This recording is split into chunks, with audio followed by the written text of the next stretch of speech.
the people, and never wanted to be a medical doctor, allopathic doctor. Never even wanted to be a chiropractor. Never wanted to be a dentist or anything like that. But there was a part of me that always wanted to understand the cause of things in our life.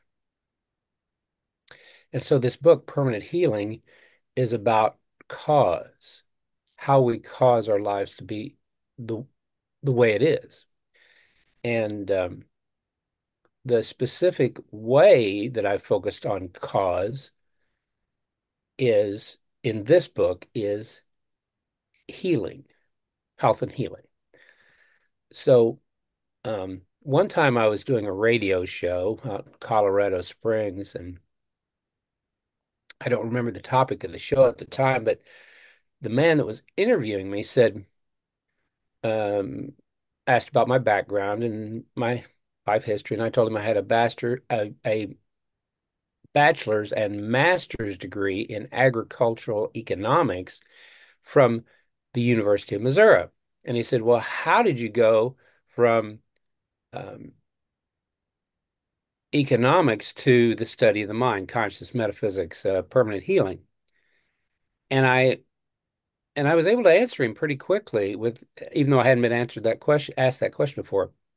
And what I said was, well, I studied economics because I wanted to understand how the world worked, supply and demand, all that thing in the world, and what caused things to work in the world the way they are.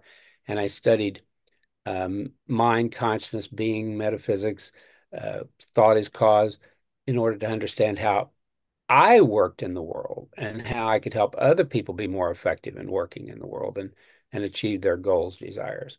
And so when he said that, and I never quite thought of it, but it was like it was a very good, excellent degree to serve as a jumping off point or a next step for the study of the mind and consciousness and being. So Permanent Healing is a book that has over 500 diseases listed or disorders, dis-ease, D-I-S-E-A-S-E, and disorders, D-I-S-O-R-D-E-R-S. And then it states what the mental thought cause or the mental attitude cause of that disease is. Most people don't work that way much in their lives. They get an ache or pain, they get a pill or go to a doctor of some kind, never considering that maybe if their thoughts and attitudes and consciousness, which would change, which would then change their emotions and feelings, that things might change in their life, both outside their body, in their outward life, and in their physical body. So that book was written with all that in mind and as a desire to help a lot of people. Well, I can totally relate to it. I've used the book for years. It's just an excellent reference piece, and it just really helps you understand the body mind relationship, and how Yeah. our life really is reflected in the physical system. I noticed that Yeah. as you talk about these various disorders that we have, would you say that the prominent disorders in various societies reflects kind of a consciousness of society within a person? Um, yes, it does. Would you say that again? What it reflects what? Yeah, well, just thinking about like our Western culture, how much, especially here in the US, how much we Uh-huh. have our prominent disorder is heart disease. And heart Yes, disease in your book, kind of reflects, competitiveness, a sense of lack or of desire to want more. It's kind of a monetary thing that we can associate with that as well. And because we live in a society that's so pushes our energy right. toward the making of more and more and the greediness of that, and that wears on our heart system, and the That's attitude right. wears on our heart system. That's So my question really was, would you say that a disorder is reflected in a society, not only by the foods that we eat and the exercise we fail to get perhaps, but also by our thoughts and attitudes? oh, absolutely. And I would go as far as say, as an adult, probably the thoughts and attitudes are the number one determinant. Um,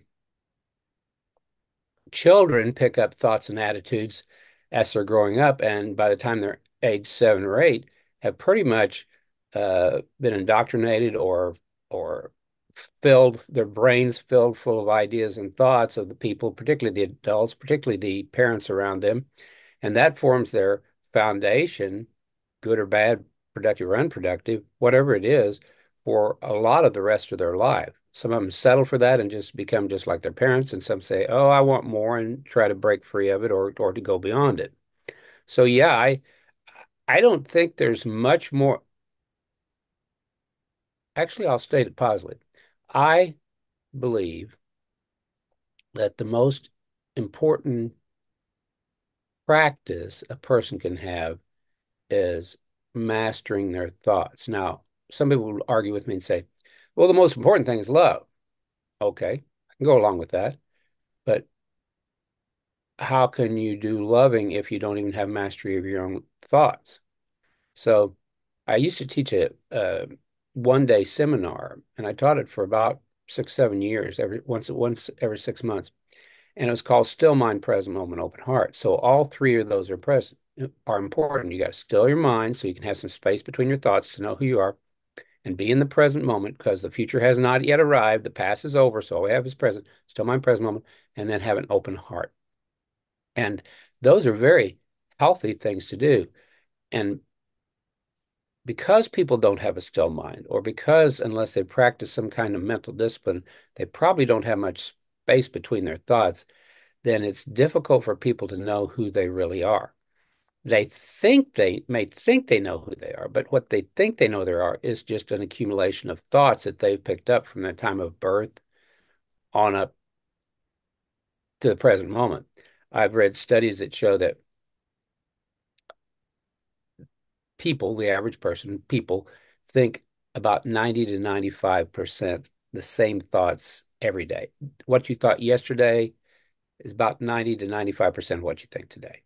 So that doesn't leave much room for genius or creativity or creating something new in your life or um, being healthier. I've seen people that get the same diseases as their parents, and people chalk it up to genetics. Well, I'd chalk it up to they inherited the same attitudes. I knew one guy that said everybody in my family on I don't know if it was one side of the family or something. I think it was his dad's side of the family, whatever. All of them about age 68 or something like that, just dropped dead of a heart attack. Just dropped dead. All of them. And this same man had come to me and I'd taught him many years and taught him permanent healing and concentration and attitudes. And so when he got that age, he almost died of a heart attack, but he didn't quite. And then he tried things like magnesium oil, and CoQ10 enzyme. And he was taking some vitamins and minerals, which I didn't recommend. Well, it didn't matter. But what I saw was the main reason that and he's still alive today and he's in his 70s, that the main reason was he had done work on himself to get his mind still, to have space between his thoughts, and to understand himself so he could go beyond the limitations and the attitudes that he was raised with, at least to some degree, because he's still alive and all the rest of them are not. So that tells me a lot about that. I've seen how so many people have benefited, and you obviously see that too because you used the book for many years. And if when a person comes down with a disease or a disorder, sometimes they don't know where to look, and so they'll go to whatever their doctor or practitioner is to try to get some answers. Sometimes they can't get answers. And so I encourage people, well, take a look at this book and look right up in the book what disease it has. And if it's a new disease with a new name, then that probably won't be in the book because there's new diseases come out all the time. What there will be is that area of the body that the disease or disorder syndrome is affecting. And they can go to that area of the body and see what that area of the body, the attitude, thought, consciousness has to do with. And so then the benefit of that is immediately there's some relief because, oh, that's related to that thought or that attitude. Oh, I'm going to start looking in my life and watching through the day to see when that might come up. Oh, yeah, I remember my mom's got that. This isn't about me. That's about my mom. She's got that attitude. Well, that's where you picked it up from your mother or your dad or whenever. Some traumatic event in your life. You might trace it back to. When I was 5, this terrible thing happened to me, Or when I was 12, this terrible thing happened to me and never got over it. And so, although the disease didn't come up immediately, it came up um, 30 years later. I was just talking to a man yesterday and hadn't met him. I was just in a coffee house and he was sitting next to me. So I just struck up a conversation with him and we were talking and for some reason we got to talking about sports and the sports we played in high school. And he said, yeah, I played basketball too. I was a point guard. Then I was going in for a layup and it was a small basketball court and the out of bounds line was real close to the wall. And so this guy, when I was going up for a layup, this guy pushed me into the corner and the door that went to the outside was real close there too.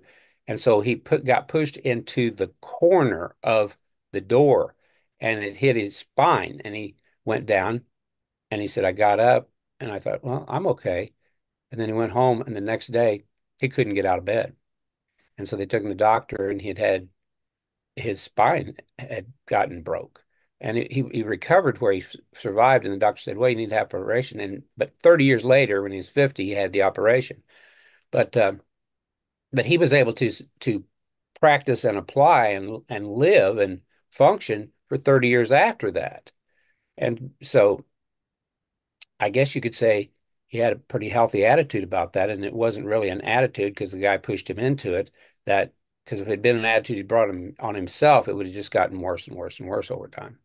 So that's just one example, but I could talk about example after example of people in their lives and how they've either identified the attitude that was causing the disease or identified it and then used it to go beyond the disease. Well, I know diabetes is in your book, and I've tried to correlate that many times with people I know. And many times, just the nature of that particular disorder.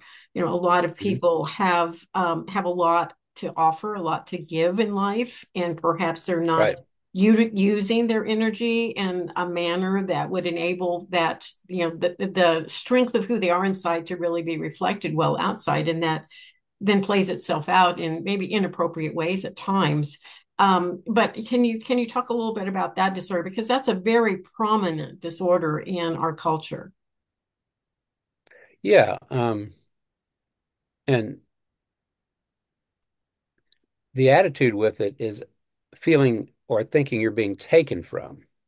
And I knew a man one time that I was talking to him and I was asking him, well, why didn't it's a refusal to give is what it is. But he said, I asked him why he didn't do this or take this next step or go to this college or become a college student and do this and do that. And he said, well, I was going to be taken from. I thought they were going to take from me. I thought I was going to be taken from. I thought, I've never heard that answer before in that subject or situation. And then I realized, yes, he has diabetes. And then I realized, oh, a refusal to give. Why would you have a refusal to give? You're afraid of being taken from. Yes. And so it was very clear to me then the attitude that caused it.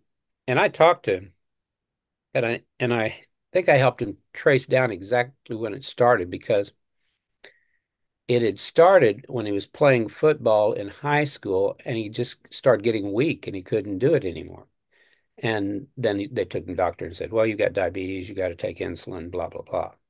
And that's what they give him. And I was talking to him and I said, well, tell me about your life up coming up to that. And we got to the point where, oh, about a year before, he was really liking his life. And then his parents, they moved. I guess his dad got a job in a different state. And he'd really liked where they were living. And he talked about they'd build a tree house and this and that. And then all of a sudden he was uprooted. And so he, everything about his life was changed. And I thought, oh yeah, at that point you felt you were being taken from. And, and so, at that point you felt you were being taken from. And, and so then that set up the conditions where you didn't want to give because you didn't want to be taken from.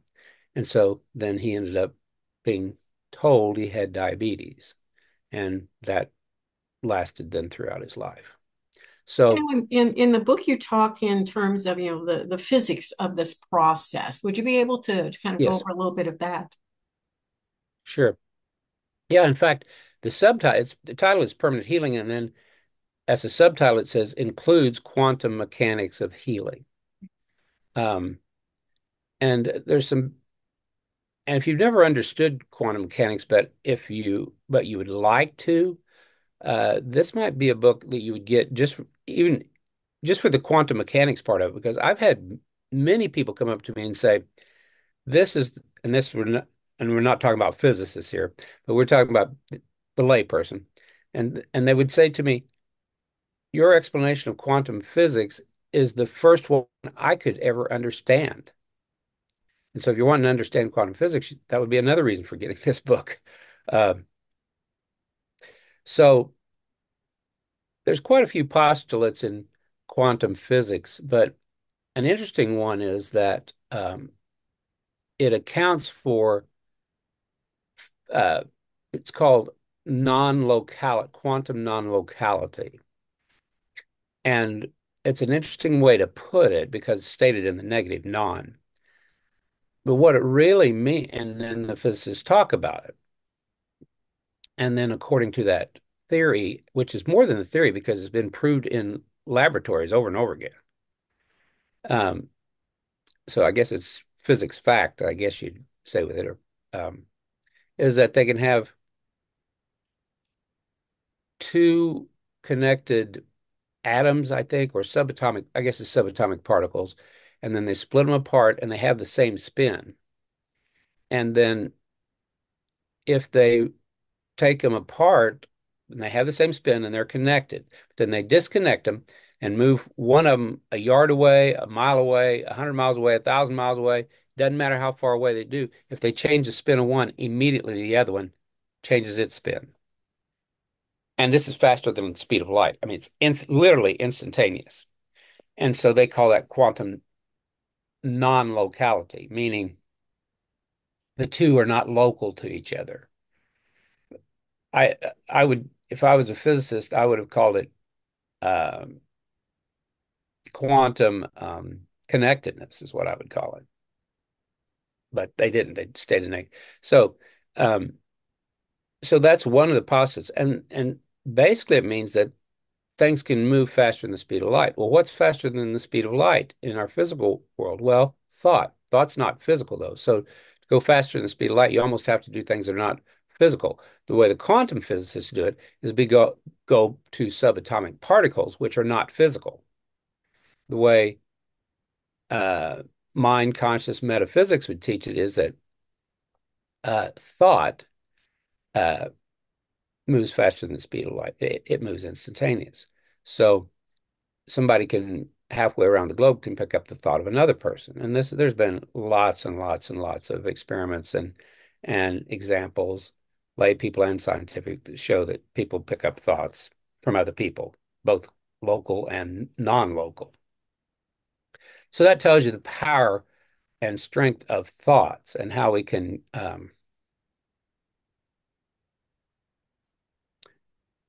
use thought. And knowing that we can use thoughts to our benefit. Um, not covered as much in this book, but the idea that consider that the world around us is a creation of our thoughts. If you look at the building you're in, somebody imagined that, somebody built it. It was a thought. There was a blueprint or an idea. The car you drove in today or tomorrow or whenever you will, somebody had that thought, original thought, and then it added to the thought as the years go by. new models, new year. The electric lines, you go to your property, all these things, uh, somebody had a thought. The roads, asphalt roads, concrete, somebody had a thought and made a product that hadn't been there before. And then it got improved upon sometimes year by year. This computers we're using and the internet, somebody had a thought of that and started building one. And then they got better and better and better and improved, so that now you and I are having this conversation here. So it's obviously obvious that thought is cause. Just look at any technology and you'll see that clothes you're wearing, somebody had the thought of those and produced those. So so technology shows us every day that thought is cause and thought creates the world around us. Now, if we look at our world just on a more personal level, then our thoughts create the world around us. And collectively, we as a humanity create the whole world around us. And so then it seems that the people with the more powerful minds have more effect on their lives and determining their lives, and therefore determining the consciousness of the whole planet, if you will. They just have more power. So how does that power increase? By disciplining the mind through concentration exercises, meditation, ways to still the mind, life force, breath work, pranayama, those kind of exercises that promote not just the discipline of the body, but the discipline of the mind. So that's a way that quantum physics fits right in with permanent healing. I think my whole life has been an effort to discover and determine truth and higher truths. And to do that, I had to live it because I didn't want it to be just an intellectual thing. If I'd done that, I'd got a PhD in college, but I didn't want an intellectual pursuit. I got a master's, but I discovered I was burned out after that. I thought about PhD, but by the time I'd finished my master's, I was so burned out, I couldn't do it. I couldn't do any more of that intense book memorization and that kind of work. And it was a good choice because if I'd done a PhD another 3, 4 years, I would have pretty much got locked into the brain and the experiences I've had in consciousness and um, opening chakras and raising Kundalini and different experiences and just mastering my mind and having space between my mind and having a more powerful mind and open my heart, that wouldn't have been possible in that venue and with that type of study. So I had to have a different type of study that involved me and and once I realized that I could learn it, a voice came to me from on high. It was like it said, "I've learned everything I can learn here." I was standing out on the student union after the final test of my master's degree. I've learned everything I can learn here. And so then I went over to the library and picked up a couple books and started learning about something else, consciousness. And so then I said, "Oh, that's what I want to learn about. I want to learn about me because didn't learn a lot about me at the university, even though I took a course in psychology, anthropology, philosophy, learned a little bit. But the real study of me started with when I was practicing concentration exercises, 10 minutes concentrating on an object and discovering I could get good enough with concentration and hold my attention that I could have a space where I didn't think any thoughts. And that was the space between my thoughts. And so in that space between my thoughts, I started discovering who I am. And because at that point, I realized I'm not that 90 to 95% of the same thoughts every day. And I started having less thoughts and more space between my thoughts, which gave me more room for creativity, for downloads from on high, higher consciousness, start accessing not just the brain, but the conscious mind, subconscious mind, and superconscious minds. So I had more available to me to use and to learn and to practice with. Let's go back to some of the suggestions or the way that you've analyzed some common ailments in your book, Permanent Healing. I know as a part of the baby boomers and aging as I am, and how so many people I know are aging at this time. Many people are suffering from arthritis. That is such a common Mm, situation that right. people have. I know my mother really suffered from a lot of arthritic condition as she aged into her 90s, and her hands, it was difficult for her to prepare a meal or do the things that she had done devotedly all of her life. But it was difficult because she just had that hindrance because her hands were where she had arthritis in the joints of her fingers and hands. So let's talk about the common thought pattern as you relate in your book about feeling restricted or restrictions that you place upon yourself. Can you talk about that and how that impacts an aging community? Yes. Yes. So, so you've stated the attitude that goes with it is placing restrictions on yourself. And people do tend to, as they age on the planet, start feeling more and more restricted. You know, I can't work a job anymore, or I don't work a job anymore. What do I do with my life? What is my purpose of life? How do I go beyond my limitations? What is it I really want to do with my life? Is my life over? Is there anything of value for me to do? And so then they feel restricted in that. Maybe their loved one has passed away or they've gotten divorced, so they're living alone.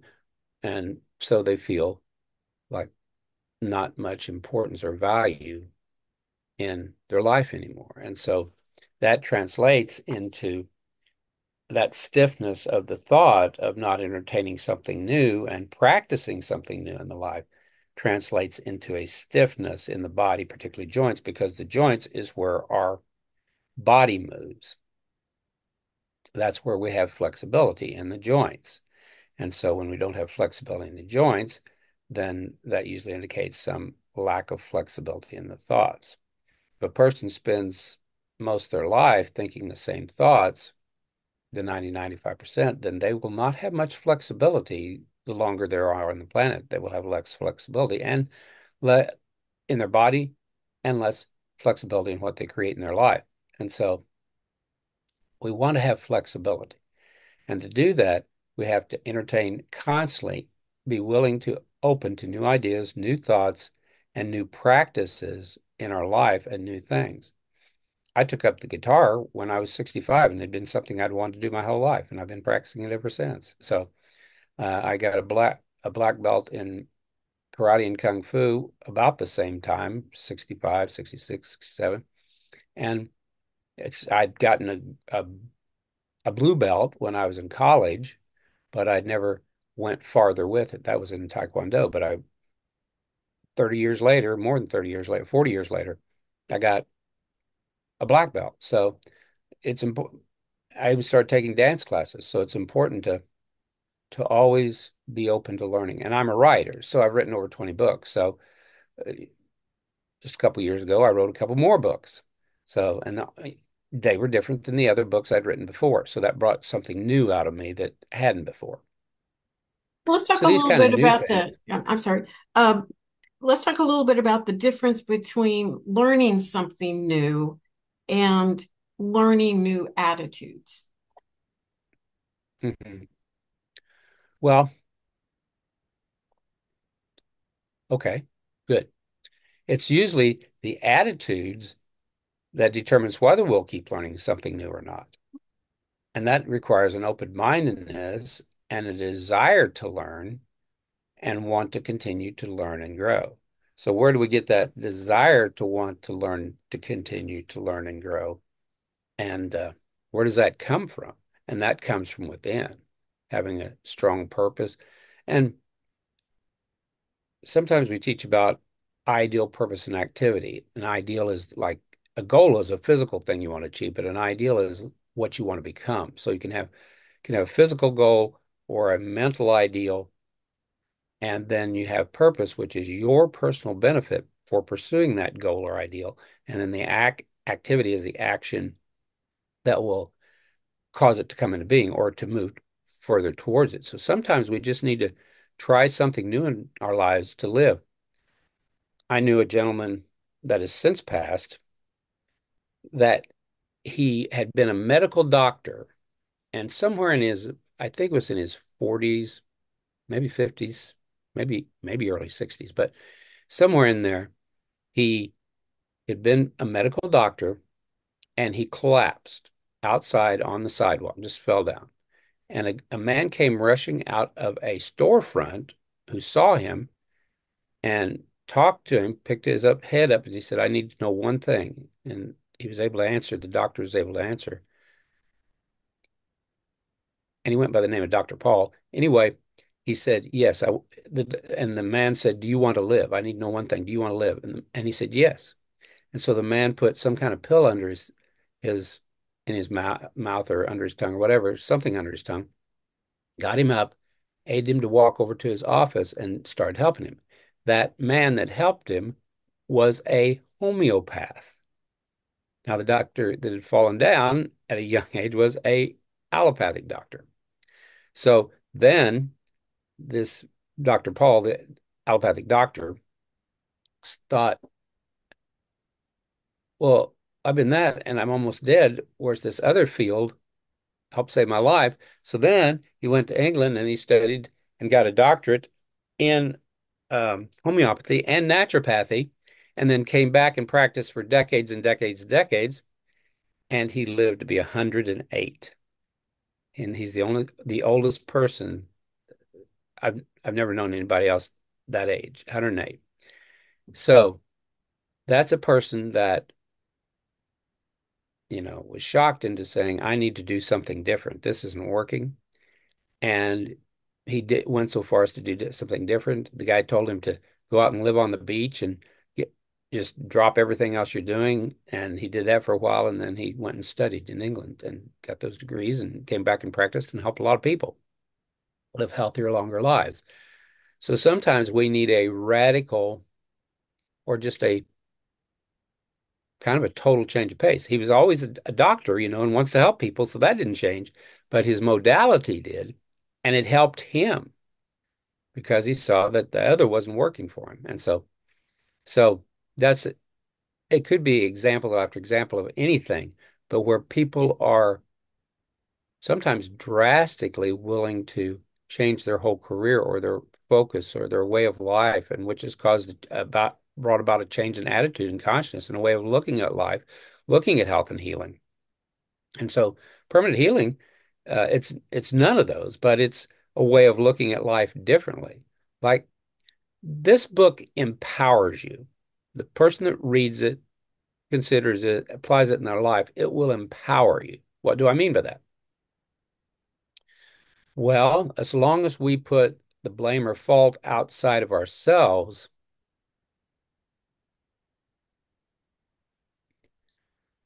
then we don't have much power. But when we say, oh, I created my life the way it is up to this point, what can I do okay, then this is what I like about my life. This is what I don't like about my life. What is it I would like for my life to change? If you accept, if one accepts that we created our life to this point, then that must mean we have the power to create it differently if we want. And so that's very empowering. So by reading that book through, you see, oh, this is the disease or disorder. This is the attitude.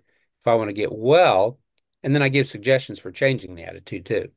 And this is the suggestion. This is what to practice and how to practice to change that attitude into something more productive.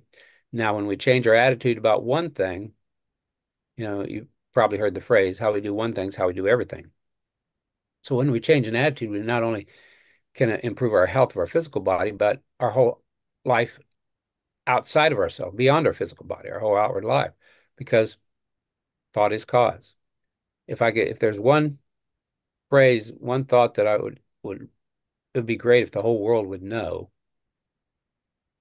not just believe or start believing and then know that thought is cause, and we create our world and our life with our thoughts, and our thoughts create our attitudes, which are a conglomeration of thoughts. So that's the power of the book. That's how it works. And that's why I call it permanent healing, because you can take a, a pill or you can take this or that and it'll help, but does it really cause full-time healing? Take away the pill or the physical certain yoga or anything, does it is it gone? The problem is it gone? And if it's not, then it's not permanent healing. But when the thought attitude that is causing it is changed, then the disorder will go away permanently. And so that's why I call it permanent healing. So then there'll be a permanent healing instead of a temporary fix. So lots of times it's a matter of just being very aware of what you are projecting as far as your thoughts go. I know during my parents' transition, they were getting elderly and needed full-time care. It was about 5 years of an intense attention that had to be placed on their life. And I took that on. And it was a lot of Hmm. responsibility and certainly moving out of my own personal life, my own career choices that I'd made and putting those on hold for 5 years. And during that period of Yeah, time, I had choice. I could either resent what I was doing or even stop what I was doing and just put them in a home, or I could just open my heart, feel love for them, and appreciate the time that I had with them. That was a choice I made of attitude. And by right, doing that, it took so much of that stress off of me because it right, was then out of love and it surrounded both myself and them in that energy of love I felt. And it was literally what helped me get through that. It just made all the difference in my physical strength and my physical body's endurance, but also I think it helped them. right. Oh, I'm absolutely. So that So was a is that choice sort you of what made. you mean about changing an attitude in a situation rather than, because that could have fallen in so many different ways. I mean, I could have blamed Right. them, I could have resented them, I could have resented myself for taking on that what chore, of taking care of them. Yeah, I mean, there's sure. so many thoughts and attitudes and resentments that could have set in during that period of time. But I was aware, in part because I had analyzed my physical system for many, many years prior to that. But I understood this could be a negative impact upon me or a positive one. That's right. So you took on a different thought attitude than you had before, just in the fact that you just chose to take care of them. Then all your thoughts and attitudes about that arose in your consciousness, in your conscious awareness, because you were conscious of these thoughts and attitudes, and you're aware, and you didn't just blame them or say it's their fault, but you thought, what do I want my thoughts to be? Do I want my thoughts to be compassionate and loving? And do I want to spend these last few years of life with them, learning and growing and sharing and being connected in love with them? Or am I just going to be resentful because I had to put up with this and then they'll be gone and that'll be it. So you chose the higher road. You chose the way of learning and growth, compassion, love, uh, getting to spend time with your parents more than you had in years, and what you can share with them.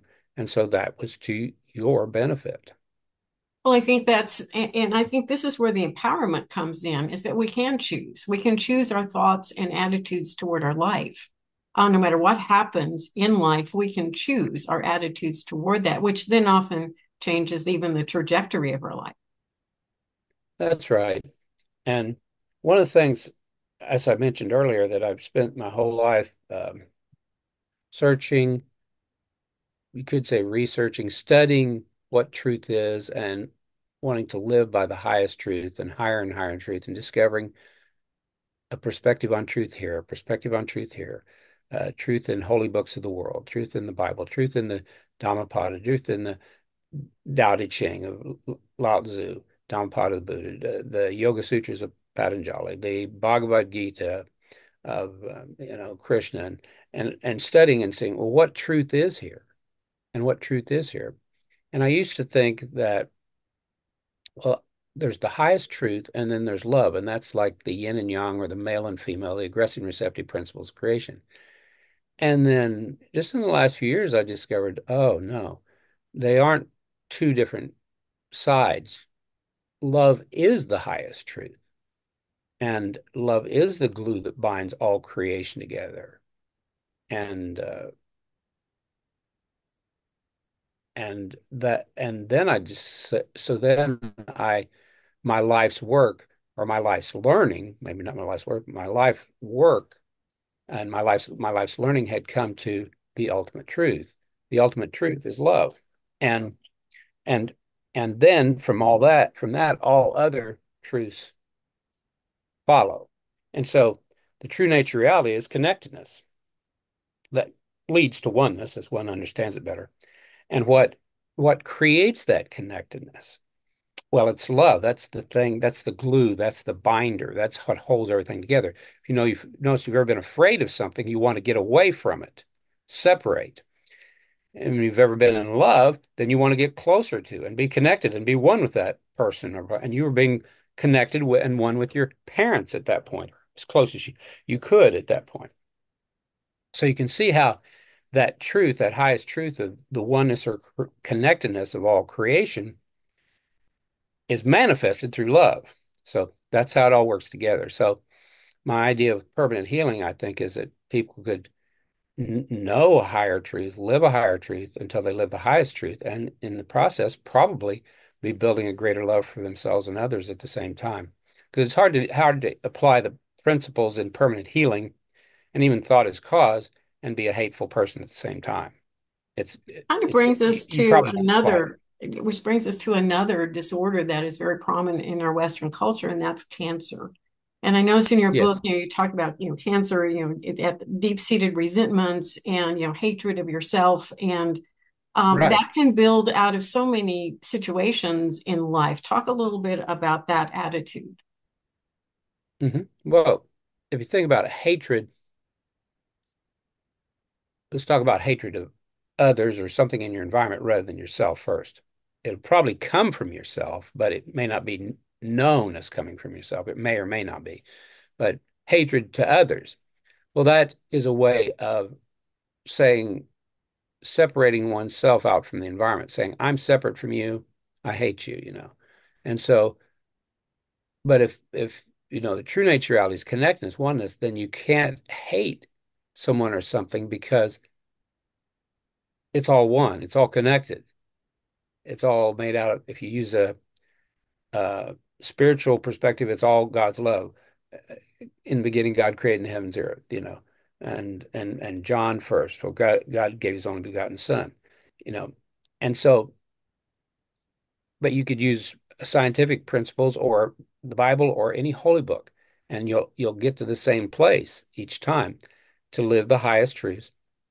And the highest truth will be connectedness. And then whether you make the jump to love is what creates that connectedness or not, that depends on you, I guess. But that's what I've gotten to.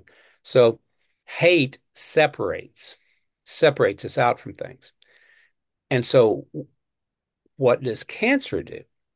Well, it seems to be it's something running amok in the body that is not cooperating with the rest of the body. In other words, it's got its own agenda, its own thing.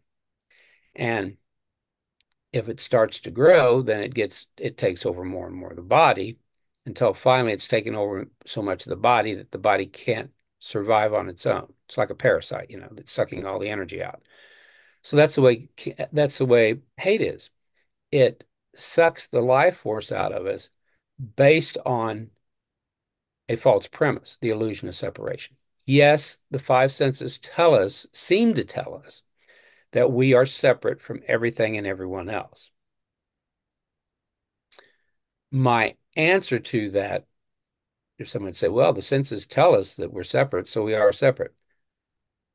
My answer to that is the five physical senses are compensatory devices designed to compensate for the illusion of separation in the physical world so we can function in that illusion until we go beyond it. So that's quite a little definition, but that's how I see they work. So to know the truth, and truth shall set you free, so to speak, we have to see things from a higher perspective than just the five senses are.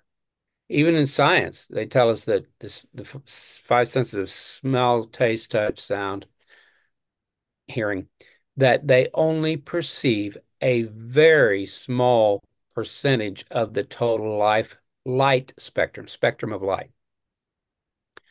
So to build one's belief systems of reality and of the self based on a very limited perspective of the whole light spectrum, which is the spectrum that we live and move and have our being in, the creation, that seems kind of ridiculous that we would base it on that. Yet that is how most people most of the time base it on. Probably at least 90, 95% of the time, unless they pick up some kind of mental discipline or they're extremely motivated on their own. So, in a sense, we have to override what our senses tell us to arrive at a greater, higher truth beyond the five physical senses and the material world and what the senses tell us. And speaking of quantum physics, you were asking me about that. Quantum physics postulates 10 dimensions of consciousness. And so it calls this world we live in the third dimension. And then you keep adding a dimension, and fourth dimension, fifth dimension, all the way to 10 dimensions.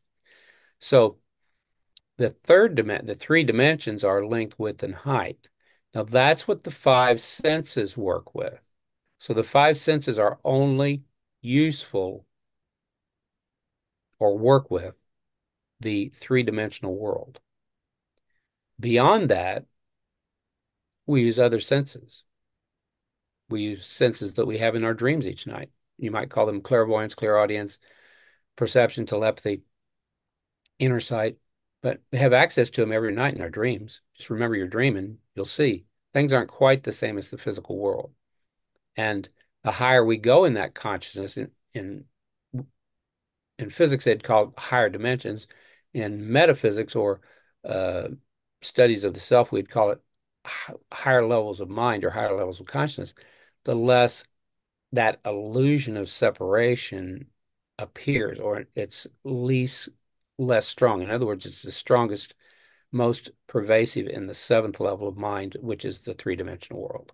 So when we use our mind and have space between our thoughts, we go beyond the brain, the physical brain. The mind is not a physical organ. The brain is a physical organ that works with the five senses. The mind is consciousness reflected in our aura and our whole field and our ability to download higher consciousness and higher thoughts rather than what the five senses in the brain can offer us. So the higher consciousness, which comes through the mind, offers us a higher truth rather than the illusion of separation that the five senses offer us. So when there's hatred, such a one is under an extreme illusion of separation. And uh, functioning from that, there's that extreme illusion, there's hatred or resentment for what the environment has done to us, which is totally disempowering us. So it'd be great if the whole world could accept their own power, the power to do good, the power that they create their world around them, and then and recognizing that, use that power to do good in the world and for themselves. I think as one gets in touch also with a greater center of self-love, many of the things external that are happening, they begin to understand how to walk through those more effectively and be Mhm. able to resolve some of the what they would consider issues or problems within even their life. That's right. And everybody needs help, because we don't live in a separate universe, we live in a connected universe, then nobody really does everything or much of anything alone. I mean, anything worthwhile in life. Most people have gotten some help along the way. Even being born in a physical body, that was gifted to you, I, or anybody that's in a physical body. We didn't create that specifically. Our parents did. So, so they helped us along the way, and then they raised us to whatever age, 18 or so, or when we was on out on our own. So we were gifted all that. So the very idea that um, you could create things on your own but not be a part of things is again the illusion of separation. And I would argue that the fact of your birth proves that and being raised. And even if you say, well, my parents left me when I was 3 or 4, well, somebody fed you or somebody took care of you somehow, or you wouldn't be in an adult physical body right now. So, and that might not have been the best, and it may have been the worst, but it's a connected universe, and that's what got you here to where you are right now. Every time we eat food, go to the grocery store, get some food. It's a connected universe. Somebody grew that food and we're eating it. It's a connected universe. Every time we drive a car, somebody, people's built that car. Every time we're on this Zoom, because this computer, we're it's that proves it's a connected universe because somebody built those and we're somehow connected with the people that built this or we wouldn't have it. There's proof around us when you look just beyond what the senses tell you. There's proof around us all the time. You and I are connected. We both have this same book. I wrote it. You read it. You know, you asked me to be on this podcast, so we're connected. So it's a connected universe, and we can see that when you think of it that way, everything's connected. Then you start seeing lines of connection, and you understand life better, and you understand yourself better, and you understand why those things that seemed to be coincidence before were not coincidence at all, but they were the manifestations or the creations of your own imaginings and creations and desires, and sometimes fear if you practice that too much. But whatever your accumulated thought forms are, that tends to be your life. There's such a thing, and this is not an easy one to practice, but there's such a thing called uh, total responsible person, TRP. And that means that you accept that everything in your life is caused by you. That's a tough one to do and to practice. But if you'll practice it, the more you practice, the more you're empowered, the more power you seem to have because, I create everything in my life based on my thoughts, which then form my desires and my stimulus and my all my groups of attitudes, then that means if I want something that I don't have inwardly or outwardly, whether it's health, mentally, emotionally, physically, or more money, if you're that, think that way, or just a friendship or relationship or marriage, then the key must be that I have to shift from some of the thoughts I've had and in that space put something greater or better or more in alignment with what I need to or want to create in my life. That when practiced can be I keep using the word empowering, but it gives power. And I think people need to put more and more power in themselves, understand their own power instead of putting it outside themselves. We had um, a situation that happened. It was called a pandemic a few years ago. Some people believed it, some people didn't. Some people got uh, certain ways of they thought would protect them from the disease. Other people didn't, or got other things. And I could name them all, and you know what I'm talking about, and the audience will too. Did all of one that took one way die, and all the ones that didn't the other way die? No. So what we're seeing is there's different ways that people thought about empowering themselves or having protection, if you want to call it that way, or surviving.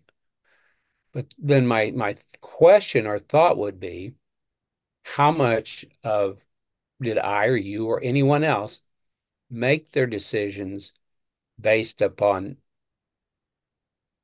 fear, and how much of people's decisions in which people made their decisions not on fear, but made it on desire or love or connectedness or um, investigation, knowledge, study, learning. Because if we make decisions out of fear, and this is what I'm leading to is the point of fear. If we make decisions out of fear, we're probably not going to make very good decisions and probably going to regret them later. You know, fear has a use. If you're in the woods and a giant bear or lion, tiger was chasing you, going to eat, try to kill you, fear would give us adrenaline that then we could run and hopefully climb up a tree or get away and live to see another day. But probably 99% of the time and more, we're not in that type of situation. Physically, life and death, right at that moment.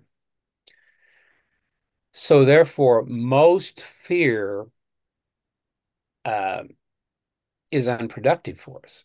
because we tend to create what our thoughts are, and fears are thoughts.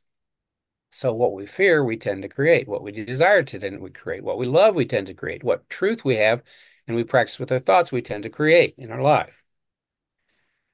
So the question then arises, how did I create my life to the point it is? Why did I create it that way? And what do I want going forward? And and fear probably won't get you where you want to go. I think Desires will help. an example of that might Okay. be going back to the things that we've already talked about. You know, if one has a fear of change or fear of risk or fear Yeah. of moving out of their comfort zone, which many people do. Hmm. That's a very common thing. But then they may set up, some resentments or hatred of themselves for not being willing to move past that fear and create the life that they really do want to live. So you can see how this Right. cycle can build up in a person to create really debilitating, physical conditions sometimes if it goes Right. that far because of just simple things that maybe they want to experience they're not allowing themselves to experience, and that can end up being a whole lifetime of regret sometimes. Yes. And that Yes. that kind of takes them into maybe some really debilitating disorders. That's right. That's right. And regret, then that's living in a memory of the past. And you can't live in the past because it doesn't exist anymore. Right. So that's going to be unhealthy. The healthiest people, I've read studies on people that live to be octogenarians or centenarians, you mean live over 100. And there was a lot of differences on what they would eat and do, but the common thing seemed to be a mental attitude. And that was they had a strong purpose in living and looked forward every day on what they were going to do and how they were going to be productive and how they were going to work with people and help people. And it was basically a strong, productive purpose for living that gave them a lot of motivation and thrill. That was the one common thing of almost all of them. So, and that aligns with what I was going to say. I had a thought just a second ago while you were talking too. I wanted to talk about a little bit more about this arthritis thing. Itis means inflammation.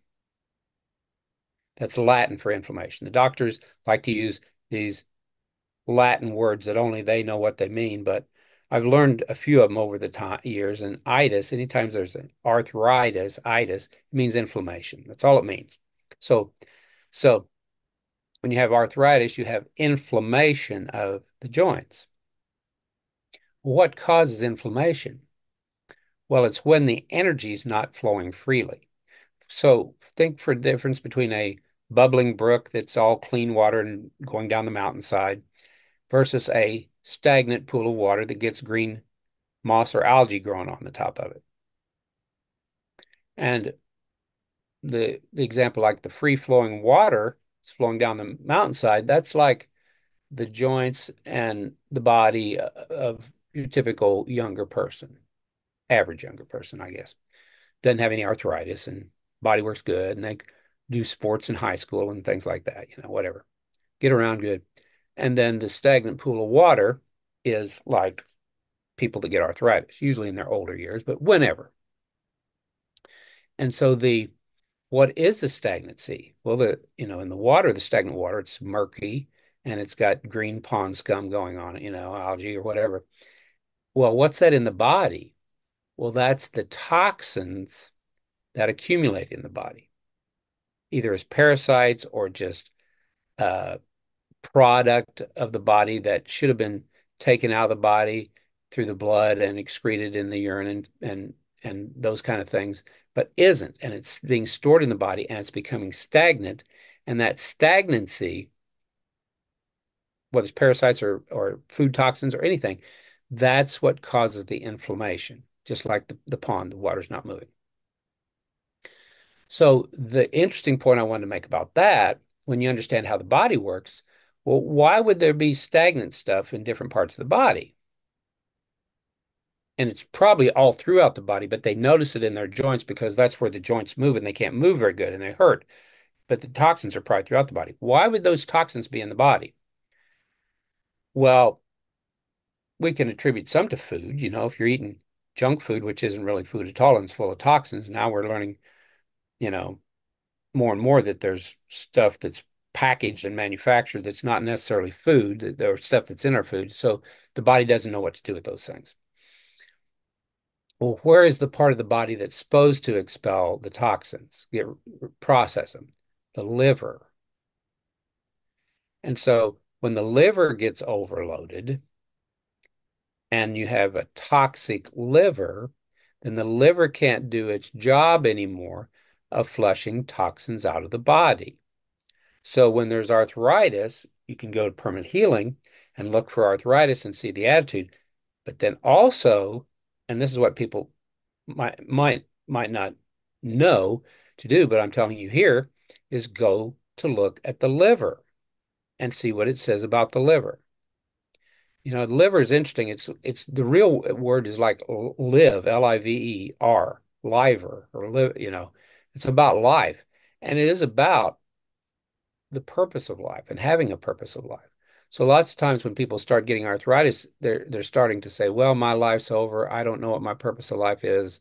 I don't have anything more to do with life. And um, so I guess I can't move around in the world. And so that translates in not being able to move around in their physical body.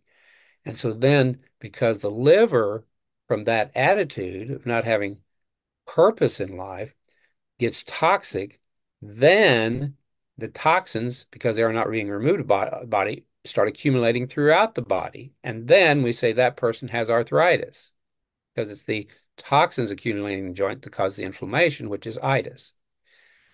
So, so the best thing to do for arthritis is develop a new, greater, higher purpose in life and take immediate steps every day, including visualization, imagination, but purpose, activity, contacts, connections, whatever you need to do, anyone, ubiquitous you, to create the next stage of one's life.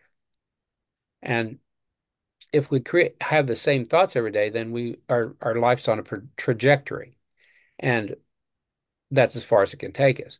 But to just like the doctor I mentioned that fell down almost dead, you know, and then came back, and this was early in life, 40s, 50s, 60s, and then came back to live to be 180. He completely revamped his life. Was he still a doctor? Yes, but was he doing a whole different way of helping people? Yes, he completely revamped his life.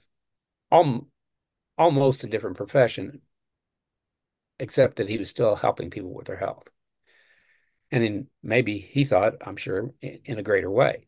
So anyway, in other words, it fulfilled him.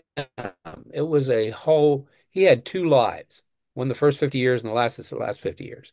Totally different and totally different attitude, consciousness, and being. So when if we want to live and want to live longer, that's the radical transformation that is necessary to occur. Exactly. Uh, So let's talk about a few more things. Some things, a simple thing that a lot of people suffer from is insomnia. They can't go to sleep when they go to bed. They wake up early, can't go back to sleep. And I notice in your book you talk about that's kind of unresolved issues that are still clinging in the person's mind, or they're procrastinating on getting something resolved. Can you talk a little bit about that and what might help them to be able to get a good night's sleep? yeah, stop thinking. Stop thinking too many thoughts. And if you can stop thinking all thoughts, that's the best. They're thinking too many thoughts before they go to bed. So if one hasn't practiced mental discipline, then the more years they're on the planet, the more the run-on thoughts just get stronger and stronger in our brains, not in our minds, in our brains, and to where we can't stop thinking. A person can't stop thinking. Well, it's hard to go to sleep and to shift over from the brain conscious mind to the subconscious mind when all these thoughts are running out loud, very loud. I'd say in our mind, it's truly our brain, but there's very strong thoughts playing over and over and over, running really, really loud. Imagine if you were trying to sleep and there was somebody blaring a boombox in your room, and had the TV going. It'd be you couldn't sleep. And that's what these people have. They have a very loud thought noises with big pictures that are playing in their mind, and they will not stop them or let them go. So with insomnia, we just we need to come to be at peace with as few thoughts when we lay down to go to sleep. And that may take practice, and you may have to go to some teacher and teach the person how to have a disciplined mind. But it can be done. I've never seen one that, of all the people I've taught over 50 years, when I've taught them concentration and meditation and dream interpretation and visualization, likewise, I've never seen anybody that had a hard time going to sleep with insomnia, as long as they kept practicing and doing those exercises and kept their mind disciplined. So that's the problem, that's the cause of it, that's the solution. Disciplined mind, have space between the thoughts. Don't go to bed with all your problems and worries. Let them go. Still your mind. And if it helps, you might think loving thoughts, a little bit before you go to bed. Be at peace. And that usually helps. But the discipline of the mind, there's nothing better than that. Let's talk about something that is really very debilitating for so many people, young people and older people alike, and that's addictions. Alcoholism, drug addictions, things like that. When someone gets caught up in that, so complicated and difficult for them to move away from that. What would you advise on the mind-body relationship? Some approaches they could take, or what might help them as far as attitude change, as well as maybe even some physical things they could do. Yeah. In the Western world, we call them addictions. In the Eastern world, like with the Buddha, he would call it attachment. So addictions, depending on the addictions, they're extreme attachments. How extreme, that depends on the person. But addictions are extreme attachments. So attached to a certain way of thinking, that thought just keeps going over and over again in the mind, produces a attachment to something, a drug, attachment to a certain food or kind of food. Sugar is a drug. White sugar is. It's a drug. It's been said that if sugar was invented today, it would not be allowed on the market because it's too addictive. Um, and that's white sugar. I'm not talking about honey or even molasses and stuff, but highly refined. So why do people get attached to things? So if you think of it, is there anything that I put in my body, physical thing, food or otherwise, every single day of the week? And then ask yourself, okay, what would happen if I didn't put that food or thing in my body every day out of the week? So there was a, a man that wanted to drink coffee and wanted to drink coffee with us, and we were all together for supper every night. And I said, okay, I'll drink coffee with you 5 days out of the week. But on the 2 days doing fruit day, we're not going to do it. So I refused to let it be an addiction because it would break it and become a big, strong habit because breaking it up 2 days out of the week, it's hard to do that. Have you ever seen somebody that that just drinks coffee all the time and when they try to stop, they get a headache? That's because the addiction's trying to leave their body, whatever that drug or effect of that is. And so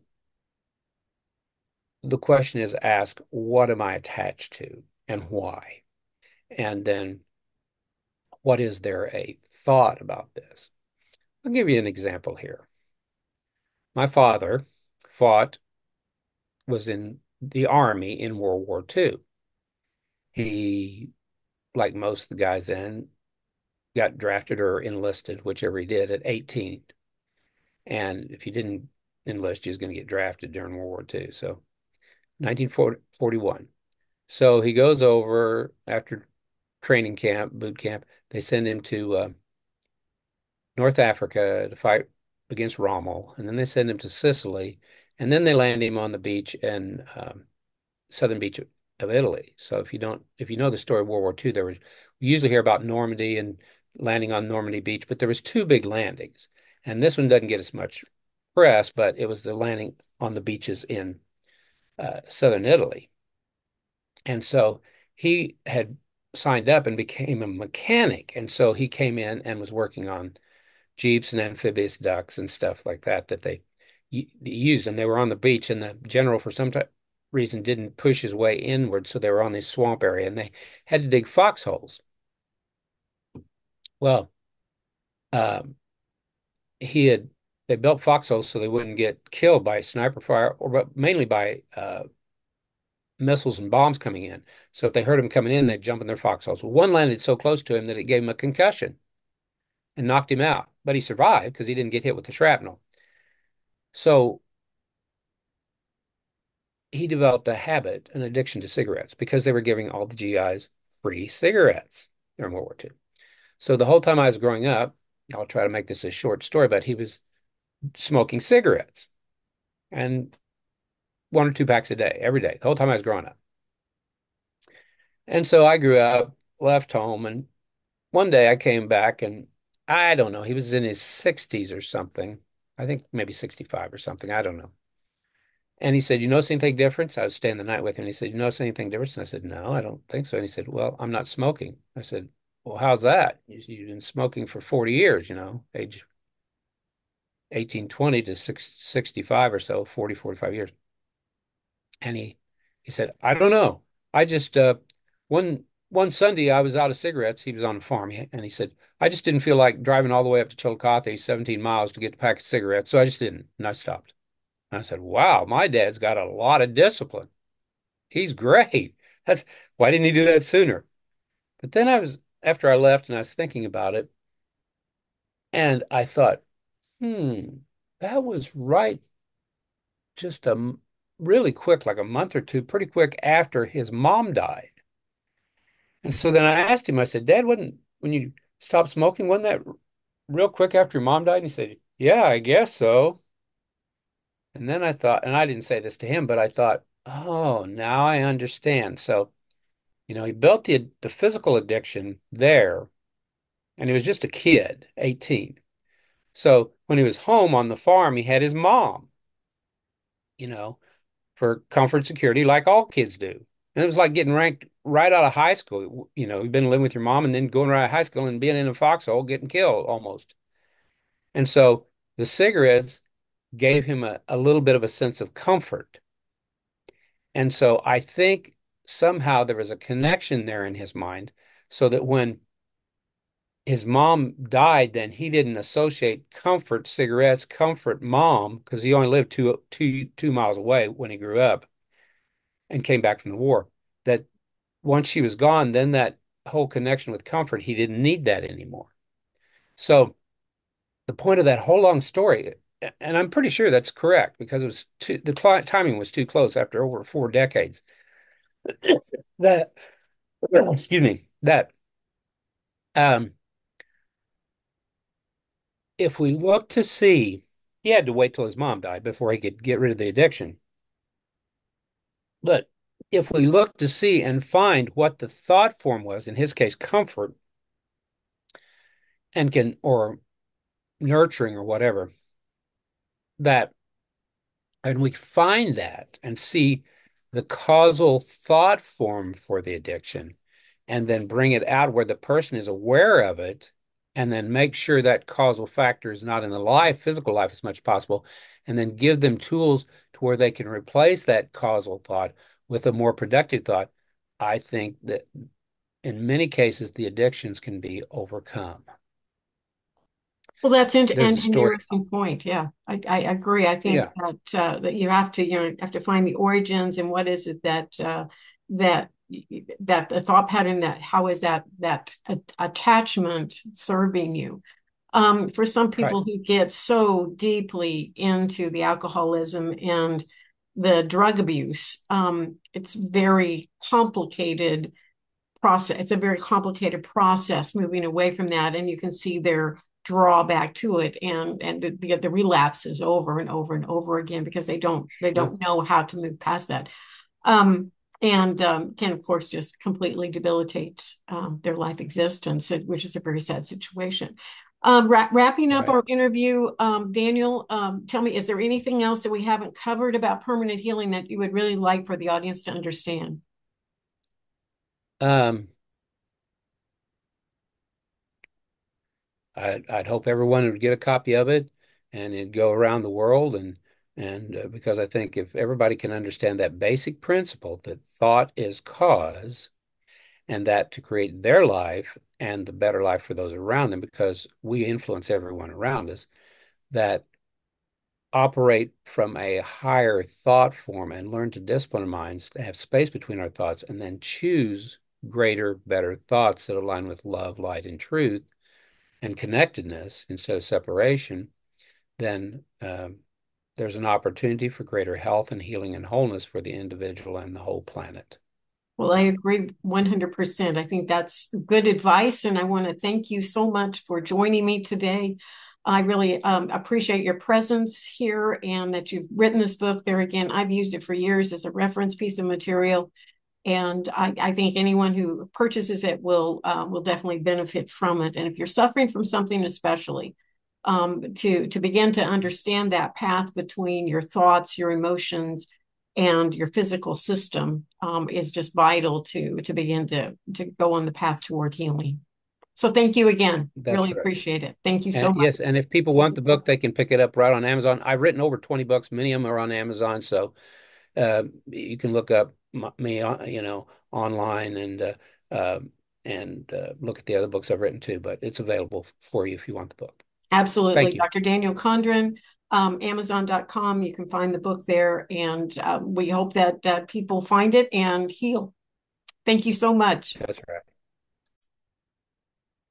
So I want to thank you for watching Intuitive Briefcase today. This is Linda Eastburn, just reminding you to please like, share, and subscribe because it keeps our channel going. It doesn't cost you anything to do it. And we want to bring you more interesting and revealing discussions, much like the one on permanent healing. Thank you so much.